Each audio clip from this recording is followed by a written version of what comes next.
Welcome to the November edition of the Tough Love Arena State of the Game stream. I am your host, M. Paul Weeks, and tonight I'll be telling you all about the state of the game. What did we work on recently? What is Tough Love Arena like right now? What do we have coming up in the near future?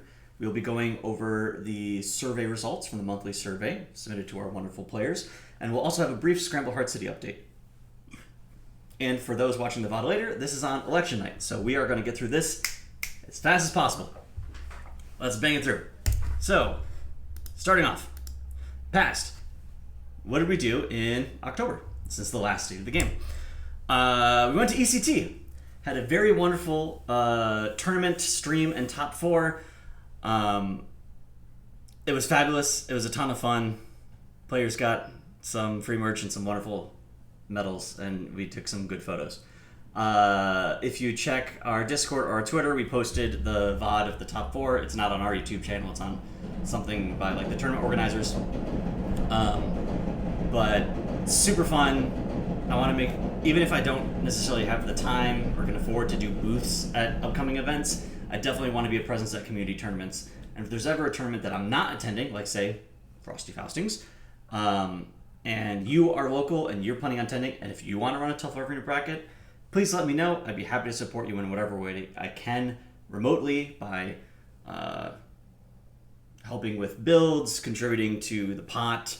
I might even like mail some prizes or something. So just feel free to reach out to me. And likewise, of course, as you may know, if you're running your own tournaments, in or out of major events, let me know. I'd love to throw them on the Hall of Fame. So a tremendous event. I'm glad we have Frosty medals, we have Combo Breaker medals, and we have East Coast Throwdown medals. We also had the Halloween tournament. So big props to Askadoodle for taking their second or third major at this point. At least second.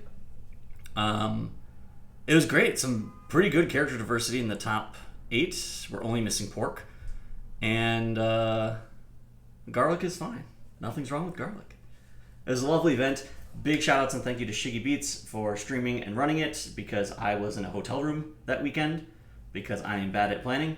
But in my opinion, it went off without a hitch. It went off better than the ones that I run. So thank you so much to Shiggy and June and Potato and everyone else who helped out behind the scenes. These quarterly tournaments are only possible because of this small team of very wonderful volunteers. And as a result, or as is now the tradition, if you miss this one, or if you're excited to play another one, we'll have it in 3 months. So our official cadence now is January birthday tournament, April Fool's tournament, July summer tournament, October Halloween tournament. 4 tournaments a year. 4 official tournaments a year. Recent dev work. We got a lot done this month. When I was on site at ECT, I wanted to use the new cabinet mode, where it's like old school fighting game where you like press start to challenge and otherwise like naturally goes against CPU sort of forever, as opposed to the somewhat error prone event mode that we'd used in the past, where people can sometimes go back to a menu and mess up the controls and do all sorts of weird stuff. So just had to make some small adjustments like for audio options, and those are now buried deep in the debug options. If you know, you know. Finally fixed an issue with the emails that's been going on for a few months. Thank you everyone who reported this bug. I really appreciate everyone who chimed in, whether in the bugs channel or a few people replied to the emails, and those actually get redirected to me, complaining with like, hey, this came really late. If I just gotten like 1 or 2 people telling me about it, I probably would have forgotten about it. But the pressure was good. Like I'm glad I became aware of how big of a problem it was. And I'm glad we got it sorted before the Halloween tournament so we didn't have any login issues. I had a stream about 2 weeks ago where it was sort of viewer request, and we added a bunch of modding tools. I hope the modding community has been having fun with those.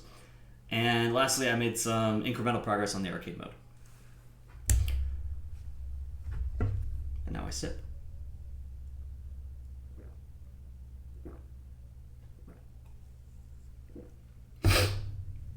How we doing, chat?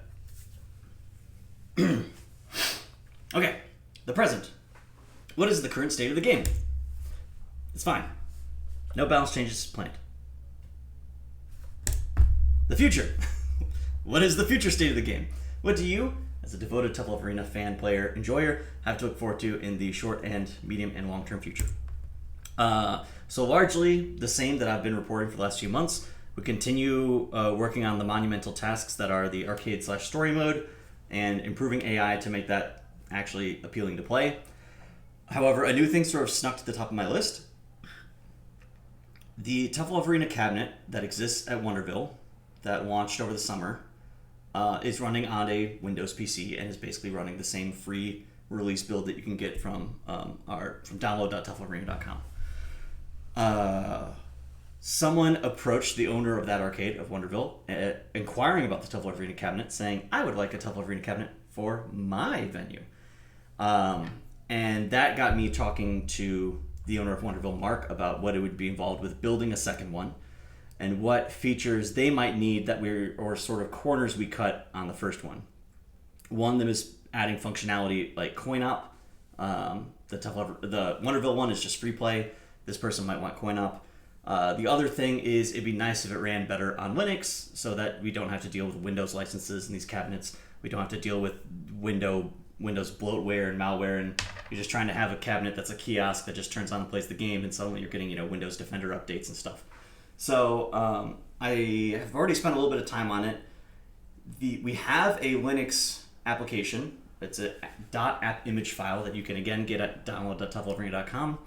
It works on Ubuntu, but you have to do a bunch of additional steps. You have to install something called Fuse, and you have to launch it with specific arguments. So you can get it working, but it's not easy, and that's why it's not currently on Steam. Because when I try to just plug it into Steam, Steam doesn't automatically have those things installed, so it didn't work. So I got a basic proof of concept working with the offline version. I would love to revisit it now that I have also conveniently in frame, wasn't planning this. Now that I own a Steam Deck as well, I would love to get Tough Love Arena playable on Linux out of the Steam page, out of the storefront. So that's not higher priority, but it's been added to the list. A brief break.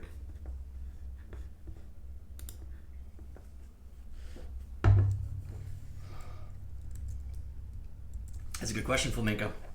I don't know. It's not my area of expertise. So as I mentioned, these are going to be stable on to the end for now, but I want to give a brief Scramble Heart City update. What we're doing right now is we are prepping for the first online playtest. I'm very committed. I'm very hopeful to have the playtest before the end of this month, before the end of November. The plan is to get this working, have the online playtest, have a wonderful experience, people get to try it, we'll collect a bunch of feedback, and then, put the new game on pause for the month of December, sit down, and just work on Tough Love Arena full time. So I want to hit this playtest deadline first because I've been promising people at events, hey, we're having a playtest soon. Yeah, latter half of 2024 came real fast. So I want to have it all done by November so that I can spend December getting Tough Love Arena out of beta. The few things that are remaining that I think are blocking our ability to run a playtest, because the game is playable right now. We've been running it at events, right? But for you to play it in the comfort of your home, I think it needs a little bit more training features. It needs to support actual controller mapping, not just work with the handful of ones that I already own. I need to improve the net play and what happens at the end of the match. That is totally not written right now. It just sort of crashes. So we've got the connection going. We've got rollbacks working, but I need to improve the clock sync and I need to handle those transition states. And there are some graphical issues on Windows that I'm optimistic we will be able to address, although that's kind of up to the engine team. So we're making good progress on all these. I'm still very optimistic about getting it done by the end of the month. But all of that is in this larger narrative to then be able to focus on Tough Love in December. Hence why I especially want to bring it up in this stream. But if that interests you, and if you want to be in the online playtest, just check out the Scramble Heart City social media, Twitter, Blue Sky, Discord, whatever. We've linked it in the Tough Love Arena Discord. It's not hard to find. As long as you're in the Discord server or on the mailing list, you will get the invite for the playtest later this month. And now we'll look at the monthly survey. So let me stop accepting responses. Okay, I'm gonna lean back. This room got really hot really fast. I'm sweating so much. Sorry. Ooh, my hair's all wet now. Ew. I'm trying not to run the fan. Okay. How fun do you think Tough Love Arena is to play? Fun. Wait, let's see this. So it's fun. We're easy. We're deep. We're playing again. We're recommendable. We are also recommendable to experienced. Good metrics. Just what I like to see. We're hitting those pretty consistently. Glad to see no dips. Noodle is currently perceived to be absolutely middle of the road. Wow. What? That is unlikely. Both strength and fun. Also interesting that 10 people voted on strength, only 7 on fun. Yeah, well, such lovely symmetric waves that our respondees have made. And comments, okay, we're not doing that. I would have a 6-4S do more damage when landing, so that's the buzzsaw. Interesting. Yeah, there can be this issue if you have like chipping multi-hits. Just in like fighting game design, I'm realizing, because the new game has a lot more of them than Tough Love ever did. Like, it's very easy for the because chip damage will often be like a percentage of the damage, like let's say 20%, but damage scaling often can go down as low as 10 or 5%. There are scenarios where a move will do more damage on block than it would on hit if you get deep enough in like a combo. Counterintuitive, but it makes sense with the rules because chipping doesn't have the concept of like of scaling. It doesn't necessarily take, although maybe you could add it. Anyways, getting off topic. This could be totally doable. We could raise the base damage and then lower the chip percentage to keep it what it is right now functionally. I will keep that in mind. Rice is above average strong, but not by a lot. Above average fun. That's good to see for Rice. I feel like Rice was always scored pretty poorly on this graph. Make him harder to hit out of teleport. I assume this means the recovery because he has armor frame 1, unless they mean the fact that he's throwable. It is important to me that teleport is punishable if you have the right position, if you have the right read. It, again, makes the Noodle matchup pretty rough because Noodle's in range for half the screen. But I worry about making this safer. If anything, make hit 2 of 5L easier to anti-air with. Honestly, it may just be a skill issue thing. This character is perfectly balanced. I know. Thank you.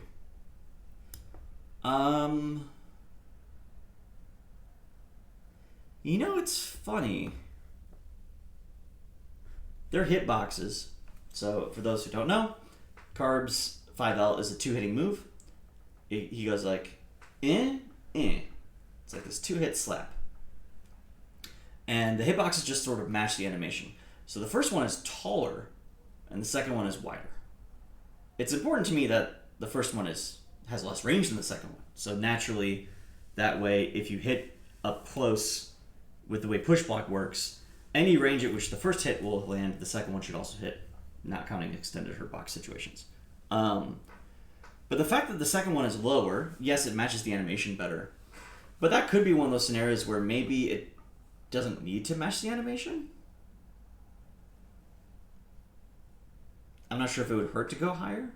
I think there was also maybe a point early on where I intentionally, like I told Amy to animate it lower because there were issues where if you anti-aired like kind of deep, the second hit would hit in a way that you wouldn't expect it to hit. You would anti-air them with the first. The second one would also hit them, and it would like exhaust a juggle point that you otherwise would want to use on like a stronger hit. E-Tech S. Does Carfile go, yeah, or yeah? Flamenco also comments, I don't think preventative anti-air as opposed to reactive is a good idea. That's another good point. It's dangerous to have something anti-air on frame 20 that well. It still beats a lot of stuff. to be clear.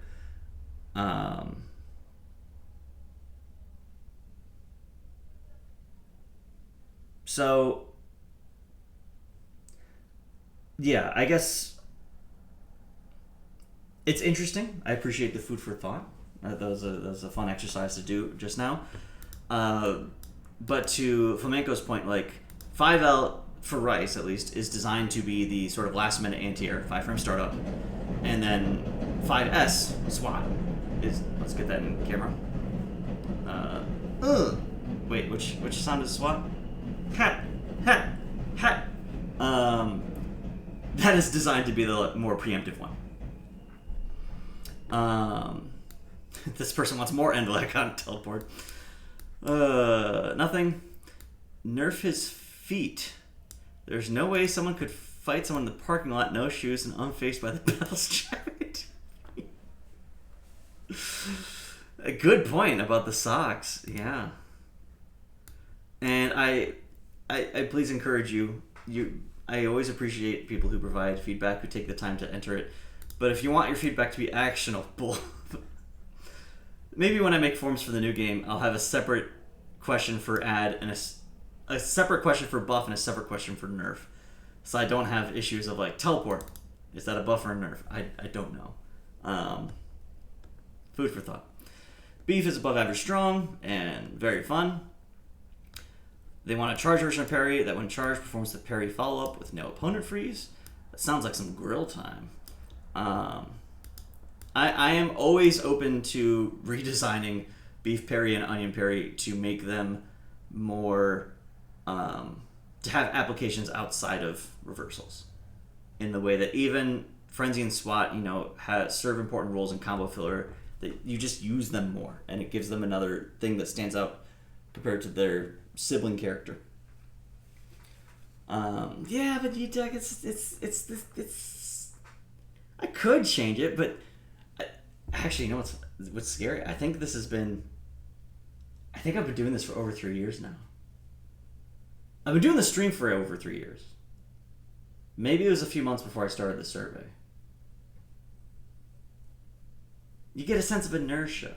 You're right, and I have changed things before, but moving on. Noted, ECT. 5 higher punch is definitely correct. Pork is above average strong, although we've got a couple haters, and definitely fun. Let you RC Caber hit before it launches. Absolutely not. This is dangerous. Who wants this? I would nerf his chop. Okay, they think strong. I would nerf his chop. I would buff his chop. Or no, I guess this is 2 hits of armor. Is this indicating that they want it to be more armored? Or that they want it to... Because, yeah, it actually has infinite armor. In a way. It has hyper armor, or however way you describe it. Every game says it differently.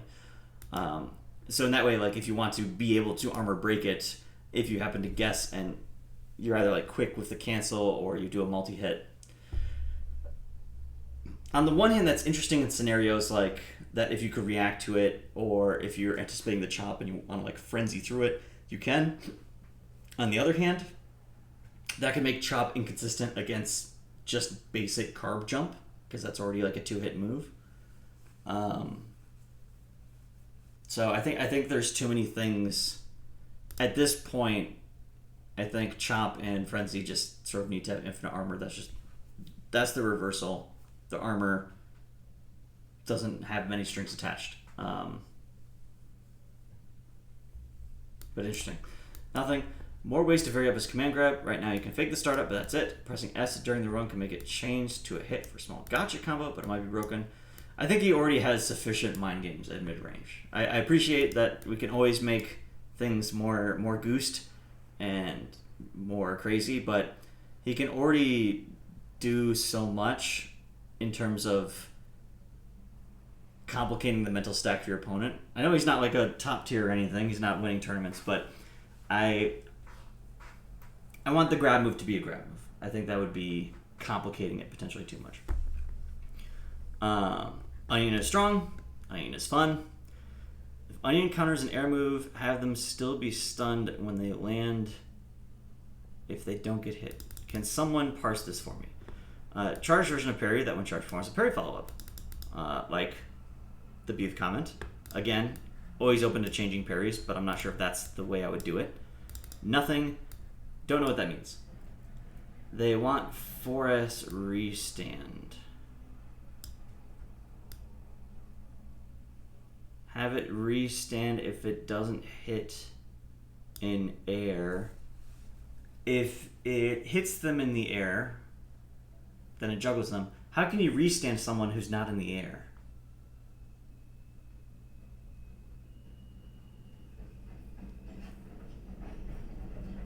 You want it to restand if airborne. If under encounters the air move, have them still be stunned when they land. Or is this... I wonder if this is just generally getting at like the scenario where if you safe jump Onion's parry, you will activate the parry, you'll land, and you can block the lightning. I think that's what they're trying to get at. I think they want them to just not be able to block the lightning.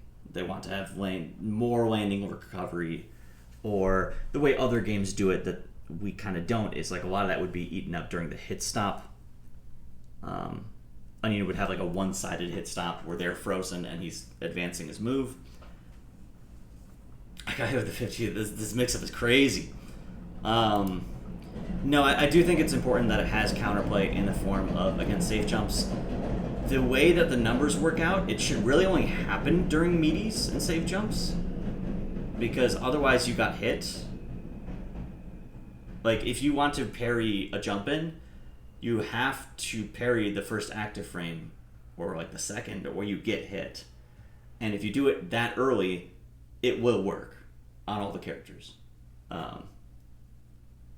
So it really only happens if they hit on like the 5th plus active frame of their jump attack, which can only happen because you were intangible during the first 4 because you were on the ground and they're doing a meaty safe jump. So this is, although it may be frustrating, working as intended. Garlic is strong, and Garlic is very fun. Garlic is just perfect, best character in the game. Time parry. Interesting. What about TLA original appeal to you? Ability played on anything? Free. Simplicity and complexity? Free. Free. Art style? I also really like the art style. Shoutouts as always to Amy Shu. It's easy. Playable at work? Nice. It likes Street Fighter? Nice. Oh no, the awful thing happened. Where 2 people wrote the same answer and it makes the graph terrible. I feel like I'm constantly getting a little better. There's quite a bit of depth I didn't expect. I'm trying to feel it out slowly. That's wonderful. Improvement. Tight-knit communities keep me wanting to learn more about the character I play. Also wonderful. It's a nice, simple way to apply core fighting game concepts. Most of the time, I learn or figure something out. TLA has a simple situation that's representative of that idea. Thank you so much. These are all very, very heartfelt compliments that I really appreciate. It's community. It's simple and fun. I introduced some of my friends, most of which played fighting games, and they all picked it up pretty quick. Nice. Me teaching friends and playing in tournaments. Nice. Modding. Straightforward and enjoyable without any overcomplications. It's fun and easy compared to other games. Only fighting game I can actually win in. Let's go! That's very cool. Thank you all. Thank you all. That's very encouraging. It's very gratifying, and it's very kind of vindicating that my design was successful. A lot of that is exactly what I was trying to accomplish. What fighting game or event are you most looking forward to? Tournaments. I assume this means TLG, Round Horizon, Arcade, and the January tournament. I would say Combo Breaker. Well, I'm going there for another game. I'm excited to play there this too. Yes. Nothing is confirmed. We have no confirmed events on the horizon just because stuff is too far out now. But we have every intention of trying to attend in an official capacity Combo Breaker and EVO, which is usually about May and July respectively, and Chicago and Vegas respectively. So they've generally been good to us in past years. EVO this year was kind of a wash, but I've already talked to some of the people behind EVO, and I'm optimistic about next year. And Combo Breaker's always been great. So, yeah, we'll definitely try and be there. We'll definitely try and run a side tournament. Arcade mode seems pretty epic. Everything. Extra configs for modding. Sharing TOA with friends. Ooh. When we were waiting for our PS5 setup for Nickelodeon All-Stars Brawl 2 at Combo Breaker this year, excuse me, a friend and I went up to the arcade room to see what was up. We literally looked directly to the left when we walked in. It was a great placement. I'm very grateful for where they set us up this year. And said, this game looks funny. We genuinely had so much fun. We got there around 8 p.m. for the setup, but stopped around midnight because we had to set up for the bracket for tomorrow. We had so much fun that we forgot about our roommates that were still in the venue. Awesome. That's wonderful, man. I love going to these events. Like, they're expensive, they're a lot of work, but you just see those handful of like groups of friends that like come on Friday and then come back on Saturday and then come back on Sunday. It's a beautiful thing. It's a beautiful thing. Fun and good experience. Lots of them play for fun. I'm trying to get my friend to also play with me. They picked it up very quickly, very well. I did share it with the Armored Squad Discord server, but I don't think it went well. What's Armored Squad? I don't know what that is. Is that a fighting game or like a different genre?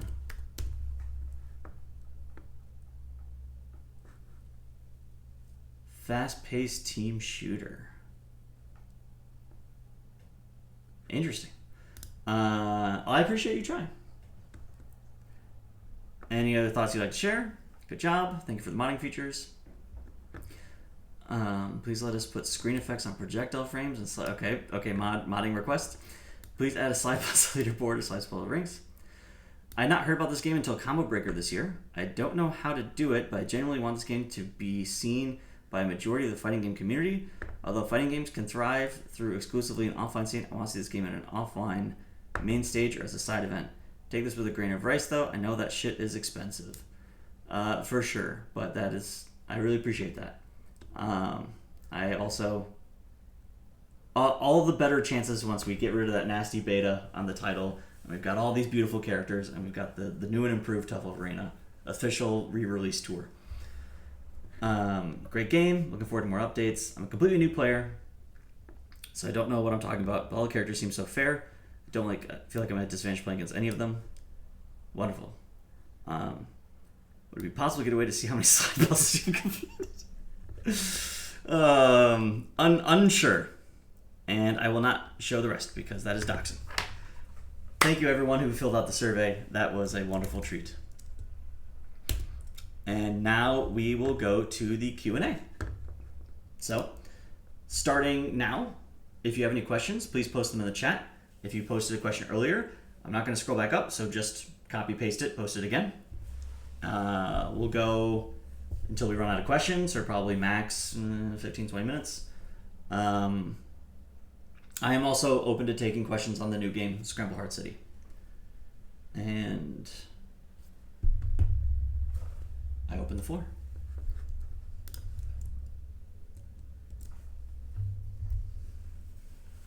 I beg of you for slide puzzle amount completed. I mean, I'm not measuring it now, so anything you've done in the past will not be counted, unfortunately. I guess it wouldn't be too hard to start recording as just like another field on your account. I worry about the incentives that could give people, but yeah, that's probably not that's not an unreasonable request. Like, tech lift wise, it would be adding it to the accounts, which is pretty easy because it's not like a relational database where I have to make a whole ass new column. It's a document store. It's a NoSQL, so it's just adding another like optional field, which we already have a bunch. And then we could add like a simple, just like a number display on the sliding puzzle screen that just says like number completed, and it just goes up.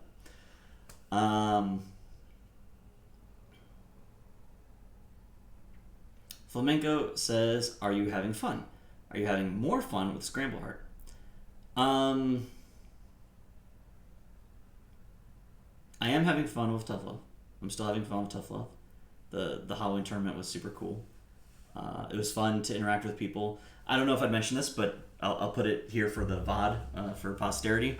When we were at East Coast Throwdown, and we were tabling both Tough Love and Scramble Heart, I had, like, at least 3 people I overheard them say at the Tough Love booth, they'd, like, bring a friend up, and they'd say, "Oh, man, I haven't played this game since high school."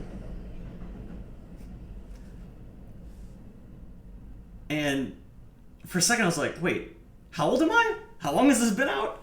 And then I realized they were like 19 or 20. They had like just graduated. But it was still crazy to realize that Tough Love has been out long enough for people to be nostalgic about it.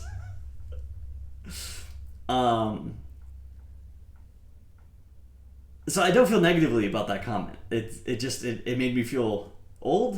It made me feel weird, but also made me feel immensely pride that people felt that way about it. That it made that they remembered it fondly, but it's also hasn't gone anywhere. That was cool. I'm still having fun with Tough Love. I will be absolutely clear. I don't want to have any false expectations that I want to wrap this shit up. I want to get Tough Love out of beta and then officially put it into maintenance mode. Maintenance mode meaning we will still run quarterly tournaments. I'll still bring it to events where it makes sense. I'm still open to taking the occasional mod request or doing a stream, but I'll probably cease doing weekly development streams, and just there won't be expectation of like new big features going forward. So that I can focus full time on the new game, of which I have kind of a deadline because I have a budget for it and an investor, and that will run out at some point. So I need to be able to put more time to it. But all that is to say, I love Tough Love. It's my baby, mine and Amy's baby. I always talked about the pride I have that because I control everything about how it's hosted, I will make sure that it is hosted forever. And then just in case I die, just in case I get hit by a New York train or something, and the bills stop getting paid and toughlovearena.com goes down, I'm glad we have stuff like the Steam release that will then live forever. Truly forever.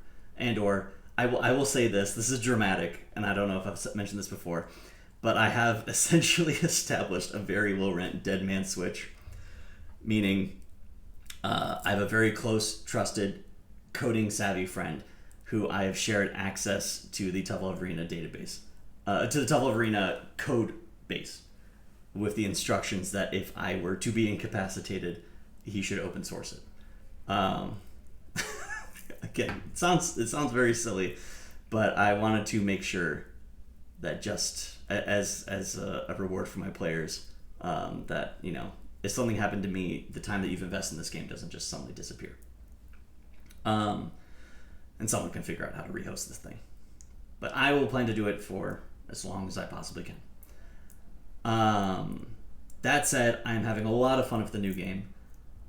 I don't want to compare them. It's different fun. It's the fun you have before release, where there's no stress because you don't have users.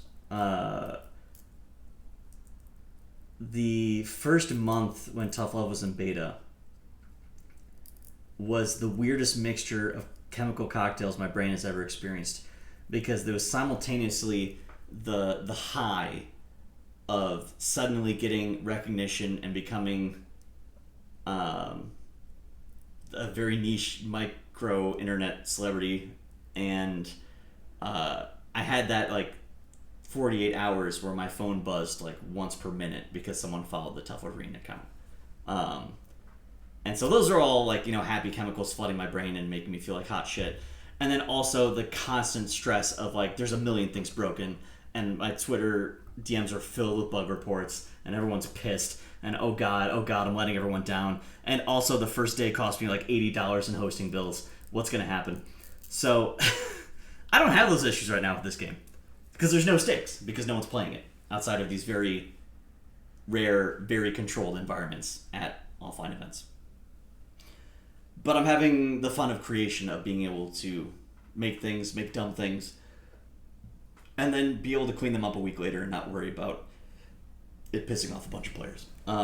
That said, it's way less fun, much in the same way that I don't have the stress I don't get the high. It's not as fun when people aren't playing it. Like, the main motivation to make games is for people to play them.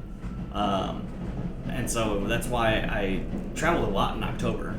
I've got no big things coming up. I'll probably just be doing local stuff for the next couple of months. But like ECT, One Upstate, and doing that little tournament at TSB like a week or two ago was wonderful. That stuff is really encouraging and really validating that what we're doing is working and that we should keep continuing on this path and keep building this game and that people are hungry for it. And that's fun. And I'm very eager to release it. And I'm very eager to get this playtest done by the end of the month and get it in people's hands and see how they respond and see how they react. And get the good feedback and the negative feedback, the critical feedback, so I can know what I can improve. But hence why I'm also trying out this time release model, where it's not Tough Love Arena, where the beta's open and go nuts. It's just there now. It's just going to be a short-term playable, and then I take it away, and then I go back into the cave, and I can work without distractions and work without stress and tinker, and then a month or two later, whatever we have at that point, we reveal. That kind of stuff. So I'm having a lot of fun with it. It's a dream gig. Like, grass is always greener, nothing's perfect, life is still life. But these last couple of months, basically ever since I secured the investment and I don't have the constant stress of like how I'm gonna eat, knowing that I have job security for the next year or two and I get to just work on this game is super cool. And it's even more cool because I know I have this community that I've been slowly building. And I mean, you guys have been doing all the hard work of actually building it. But this community I get to, stick my head into once a week and observe and benefit from. So I've got someone to show the game to when it's ready. And that's super exciting. So thank you. Thank you for... I will say this again. I could be hesitant to say I think some of the standard influencer stuff, like I don't think I should ever say I love you guys, because I don't know you guys. That feels kind of manipulative to say to me, but I think the intention behind the expression of like immense gratitude is there. I'm immensely grateful. The community that you guys have built, and the interest you've shown in Tough Love Arena has not only kept me and Amy going long enough to make it the game it is today, it made these opportunities for the new game. It made the opportunity for me to work my dream job. You shouldn't dream of labor, but all things considered. Long emotional rant over. Back to the questions. I gotta scroll up a little bit. Kerbo says, Paul, why did you not allow us to mod on mobile? The mod menu UI is already pretty rough on desktop. I can't imagine typing on that friggin' thing on mobile. And mobile also has weird things about like downloading and saving files. Maybe it's more clear on Android. It's an absolute mess on an iPhone. So rather than like have people try to do it and deal with it and have lots of issues, I guess I just outright disabled it.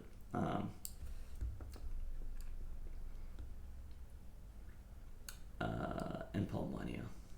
Yedeck says, modding on mobile sounds like a bad idea because Kerbo's the only one who would use it, but Kerbo also makes it 50% of modders.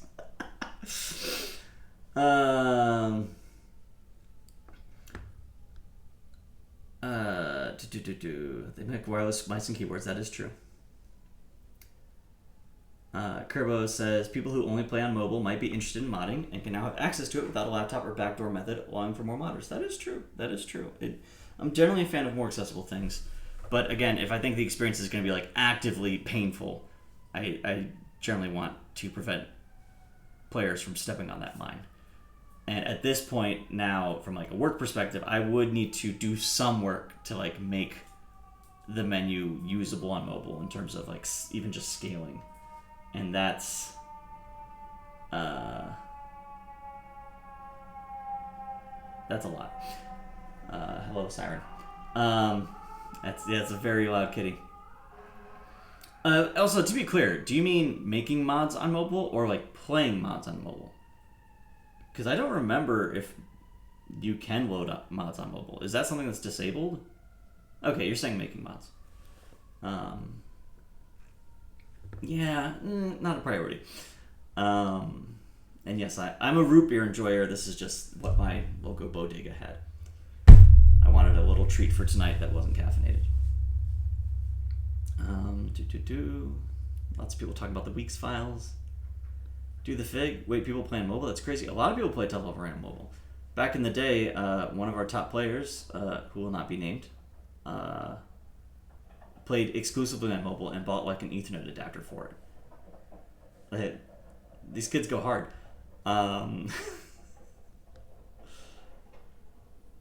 Loading mods on mobile works normally. Okay, great. Do you collect stats on that? Flamenco, I theoretically collect all sorts of stats on lots of things. I can't remember the last time I looked at those stats. So I don't know if they're still there. That is another thing I'd love to do for the new game properly, is set up like better dashboards and better visibility, but I was very like half-assing it and figuring it out as I went for Tough Love.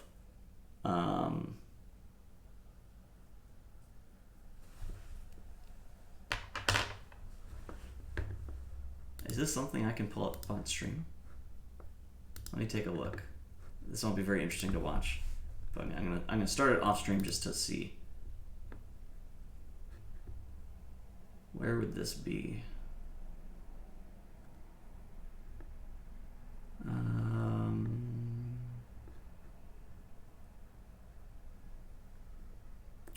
No.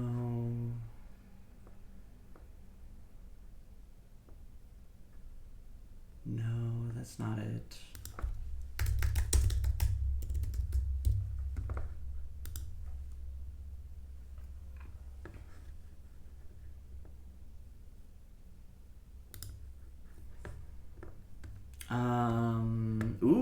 Ooh, okay.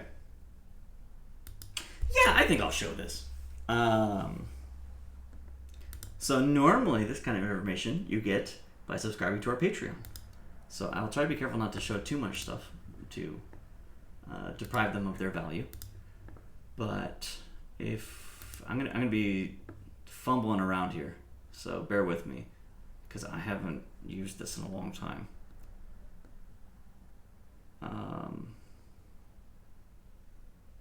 Yeah, we got users from Australia, Indonesia, Singapore.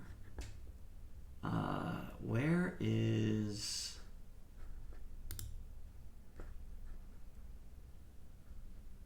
Is it Explorer? No.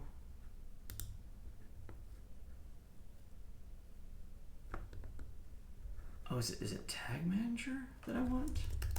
GTM? That doesn't look promising. Oh!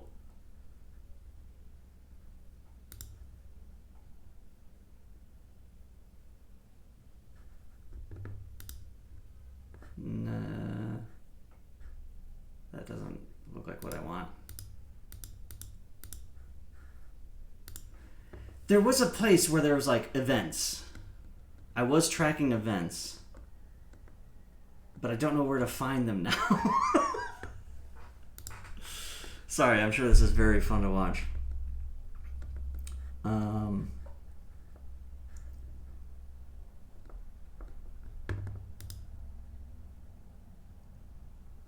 course, no. What's on the home? Nothing. Yeah, see, this is what I was talking about. I used to measure lots of stuff, but I don't know where it is now.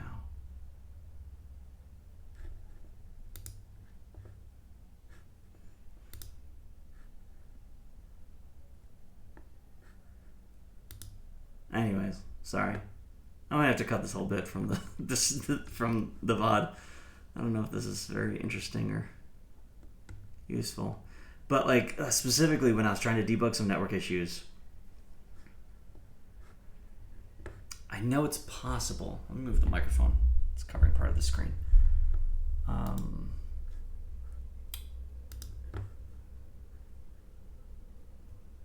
Reports. Real-time overview.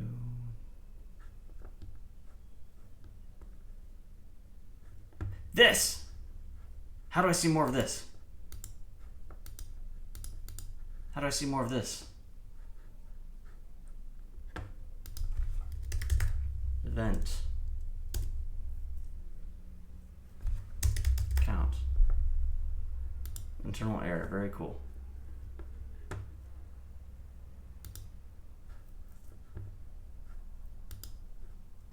Shit.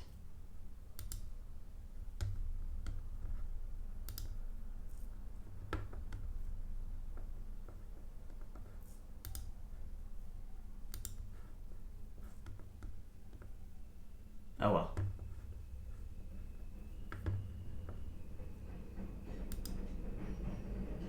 I'm not gonna answer that question. Do the thing. Experience fun like this by subscribing to the Patreon. Precisely. No, the Patreon is curated reports where I show big numbers over time that I think are quite interesting. I'm trying to like specifically not show you that stuff right now. Okay, where did I find the events before? I have no idea what I'm doing.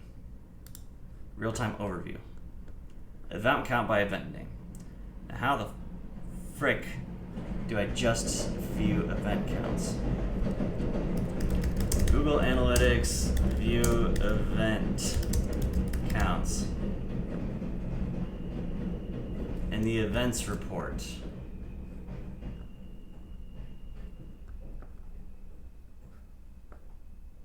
How do I see the events report? I don't know what to do.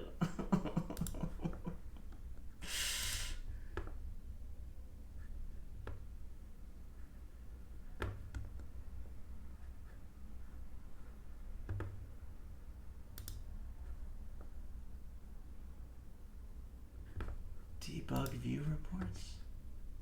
I don't see that.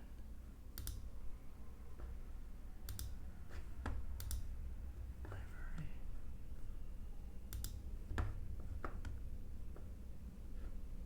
I don't see events.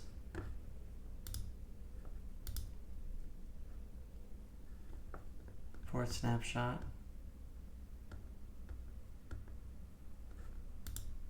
Real-time pages.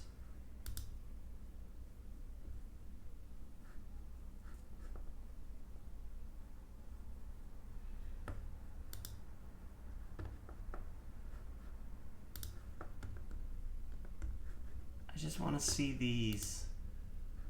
I want to see these. I want this to be bigger. Okay, but looking at this, we'll look at the shitty small version. For example, and this is just in like the last 30 minutes or something. I can see like how many people are playing each character. So played legs B, that's rice. Versus played arms, that's, sorry, legs B is garlic, that's noodle. I have it for measuring colors, for measuring who won. And the idea was that I could then pull all of these numbers and build like statistical graphs of breaking down exactly like win percentages for every character. But I think what happened is I set all this measurement up, and then I tried using this freaking UI, this is like 2 years ago, and got about as frustrated as I am now, and I gave up. So I used it for a couple of very specific things when I did some like A/B tests on maybe server lobbies, or maybe it was one of my big netcode rewrites, where I set up like an error code that would get logged, and I just watched how many errors came in. Well, otherwise I don't use this that much.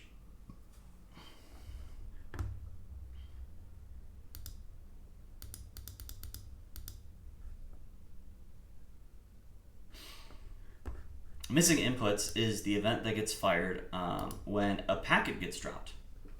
Now, I've got mitigation for that, but it happens a lot. It happens a decent amount.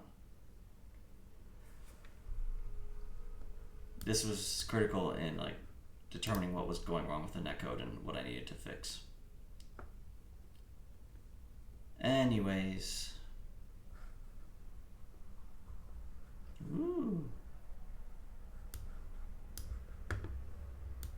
Yeah. Who's that?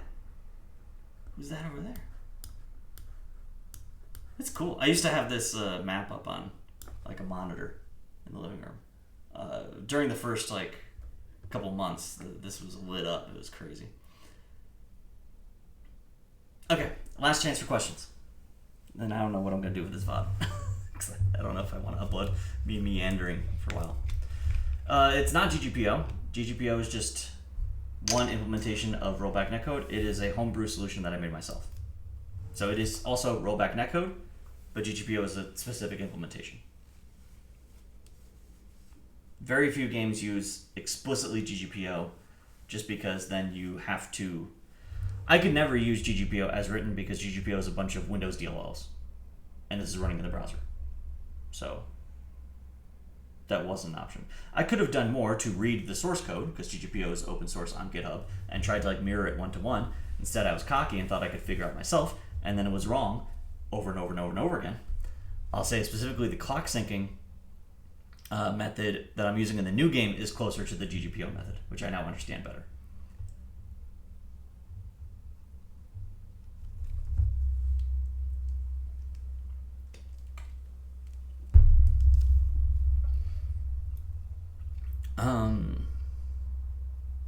Yeah. What does capture do in modding? Capture is how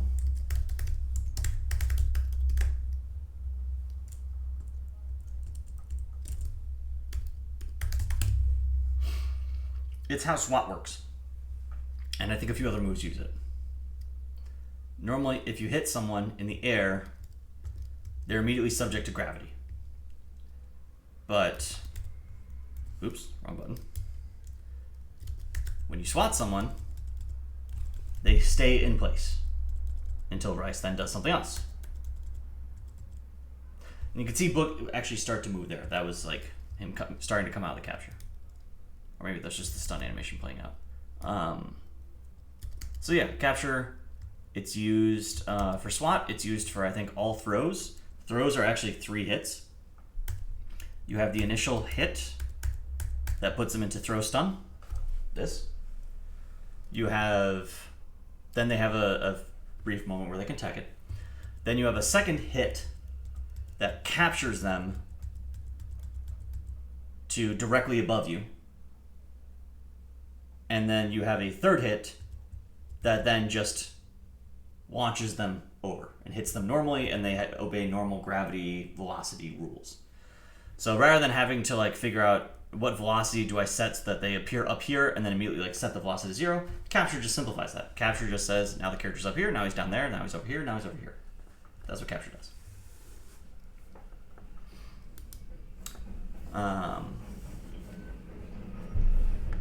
Transitioning back.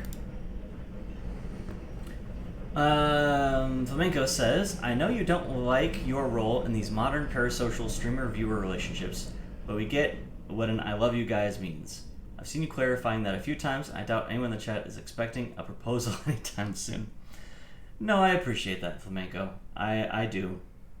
And hence why I feel a little silly even explaining it, because I do think I overthink it sometimes. Or I try not to think about it, I guess. It also comes from a place of I am my own person. I am myself a human being, and I have parasocial relationships with a handful of YouTubers I like. And I think one of my, mostly YouTubers, not other celebrities, not really gaming personalities, I guess. Mostly YouTubers like video essayists. And one of them that I will unashamedly, and most of them I'll unashamedly say that I really love their work and I really admire them. And I eagerly look forward to any new video. One of them is Dan Olsen from the YouTube channel Folding Ideas. And Dan Olsen definitely keeps his audience at a very far arm's length. He barely even acknowledges his audience. He delayed setting up a Patreon for a long time, and then even when he does a video, he doesn't do the credits thing. He just says, thank you to my patrons. And I respect that. I definitely see the appeal. I like the ones that when I'm a patron and I get to see my name in the credits, that kind of stuff. But I don't know. Maybe it's the now I'm thinking too much about it. Now I'm like, is it because he's not giving me attention that I desire it that much more? Is it because he's playing hard to get? No. The fact that I'm even talking about this stuff and talking about this random guy from Canada this way is exactly why I become very cautious about putting someone else in that position. But yeah, maybe I could afford to play up a little bit more of the what's up, my dudes? Fist bump it. We'll come up with a nickname. The Raw Squad or something. I don't know.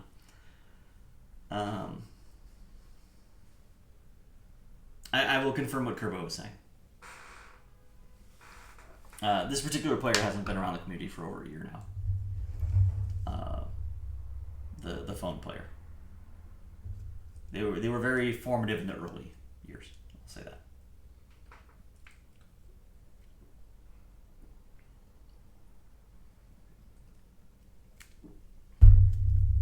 Okay. Made it to 9 o'clock. I don't know how much of this VOD is usable, but at least the slideshows are.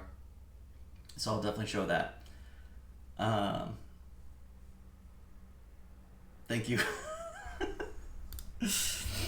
Thank you, all 8 of you, for keeping me company and watching me fumble around in the Google Analytics for 15 minutes. If I figure out how to see events, maybe I can show those in more depth next time.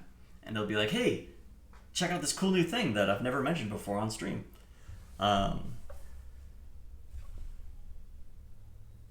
Excuse me. Yeah, it's a privilege. It's super cool. I'm proud of what me and Amy built. I'm very grateful to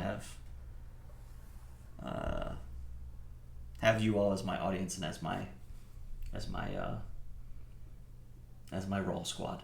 Have you as the players of my game. I really like the people who play Tough Love Arena. I'm very grateful for that. Nobody's perfect. No community is a monolith. But I have been very happy at how welcoming and queer a space the Tough Love Arena Discord and community is. I think it's beautiful. And I've seen a lot worse in the FGC. And I hope I can replicate that. I hope I'm making a fun game that a lot of you will also want to play in the future. But even if you don't, even if you aren't interested in Scramble Heart, which is totally fine, I'll always be grateful for the time and attention you gave Tough Love. And on that sincere note, I will end the stream. So thank you all for coming by. Dev streams continue to be Tuesday night, and we'll have an our State of the Game, whatever the first Tuesday of December is. One last question. How do I fight garlic? These are my 2 garlic hot tips. Hot tip number 1. Always anti-air with an attack. Don't try to parry, don't try to be fancy with it. Just punch him out of the air. A lot of anti-air options, I think, also hit the jump cancel. I think. Don't quote me on that. But unlike a lot of other characters, he doesn't have a very real jump cancel because it's unsafe on block. So don't let him jump at you. Thing number 2 for combating sneak. Number 1 noob trap. If you're walking backward, you will walk into sneak. If you stand still, use stand still block, use neutral block, inch your way forward, and if you still don't feel like you can react to sneak, like there's OSs with certain characters where you can do back special and it will do one thing if they're just dashing and another thing if they're sneaking. But what you can just do is you can block the sneak and then it's your turn. He's now -5, so every time you block a sneak, immediately mash either light attack or throw and force him to deal with it. He just put himself into your lap, and for what? For what? You were just bulldogging in. You didn't get hit, so take your turn. Don't let him steal the turn back. I think that's what I see all the time at lower level play, is Golics are just sneaking and people get overwhelmed. Just as soon as you block that sneak, start mashing. It's not like he has like a DP or something. Um, Thanks, big man. Thanks for filling the Killer Instinct dev stream shaped hole in my heart. You're very welcome. That's a very interesting compliment. I missed that whole period. I never played Killer Instinct. I've only learned about it after the fact, going through stuff like the whole Back to Black documentary and reading more about Keats and his process, and it's simultaneously like really exciting. And then I read all these retrospectives from Keats where he's like, yeah, listening to players was a mistake, talking to players was a mistake, we shouldn't have been open, it made them... He specifically has this line in the Killer Instinct documentary that I thought was very interesting, where he explains, when we let ourselves become that available to the players, some of them started to think that the most efficient way of overcoming a matchup wasn't to learn the matchup, but to advocate to the developers to get the matchup solved for them. I'm absolutely butchering the quote, but that's sort of the idea he described. And I watched this, or I read this, like a year and a half after Tough Love Arena launched. And I don't think I always did the right thing, but I think I always tried my best when I made balanced decisions, I made patches. And it's why I do try to keep an element of ice, an element of dispassion, and I like to tease about nerfing characters into the ground, because I never want anyone being too comfortable. Not that I'm like threatening people, but I never want anyone being too comfortable or ever assume that they can ask me for stuff and they will get it, because I think it can absolutely engender that sort of mindset, and then the deleterious effects it has on the community, where suddenly it just becomes all about complaining to accomplish game balance goals. Yeah, as Flamenco says. So it's there's a lot to learn, good and bad, from that, and I really, Keith's another person I have a parasocial relationship with, because I used to listen to his podcast 10 years ago. That is something really cool about this game. I got to meet Keats at Combo Breaker this year, and we got to talk as peers about fighting game design. And he tried the new game, and he liked it. That was really cool. That was a meeting my hero type of moment.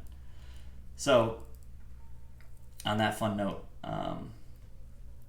glad I could fill that hole for you, Flamenco. I'm all about filling holes. Yes, do the fig. I was at Combo Breaker this year. We had a couple of comments about it in the survey. This was the weird thing. I was at Combo Breaker. We had a table at Combo Breaker. We were right across from the Killer Instinct, where it's, we were right across from the 2X KO cabinets. Not in the main room, in the arcade room. But I had to go to a wedding on Sunday. So I was there all Friday. I think I left a little early on Saturday. Like, I wasn't there super late, but I would have been there pretty late. I think I was playing with a guy and discussing like his stick business like late on Saturday night. But I missed all of Sunday. And I just came back Monday to tear down, and I saw like some business cards on the table. Apparently I missed like the Blue Blood, the Among Us Arena dev. So it was a beautiful wedding. I was super happy to be there. It's for a very long time friend. They were just happened to be getting married 30 minutes away from Combo Breaker the same weekend. So I was like, why not do both? But yeah, definitely want to be there all 3 days next time. Okay, this goodbye's taking forever. Thank you. It's 9:06. Go watch the news or something. I don't know. I'm very grateful. It's wonderful. Bada bada bada. You know all this stuff. I've already said it 10 times. In all sincerity, this is super fun. I love making the game for you guys. It's cool. Hopefully some dev streams for Scramble Heart during the day later this week. Again, we're cramming to get the playtest live, so look out for that. And I will see you all later.